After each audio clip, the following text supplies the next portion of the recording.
ഈശോ മിശിഹായ്ക്കും സ്തുതിയായിരിക്കട്ടെ.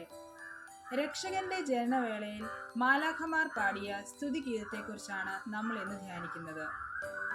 ദൈവദൂതൻ പ്രത്യക്ഷപ്പെട്ടുകൊണ്ട് ഈശോയുടെ ജനനത്തിന്റെ സദ്വാർത്ത ആട്ടിടയന്മാരെ അറിയിച്ചപ്പോൾ സ്വർഗീയ സൈന്യത്തിന്റെ ഒരു വ്യൂഹം തന്നെ അവിടെ പ്രത്യക്ഷപ്പെട്ടുകൊണ്ട് ഇങ്ങനെ പാടി: അത്യുന്നതങ്ങളിൽ ദൈവത്തിന് മഹത്വം, ഭൂമിയിൽ ദൈവകൃപ ലഭിച്ചവർക്ക് സമാധാനം.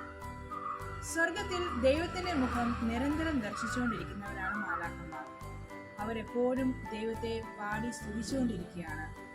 അതുപോലെ ദൈവത്തിന്റെ മക്കളായ നമ്മളും ഭൂമിയിൽ ദൈവത്തെ നിരന്തരം സ്തുതിക്കണമെന്നാണ് ദൈവം ആഗ്രഹിക്കുന്നത്.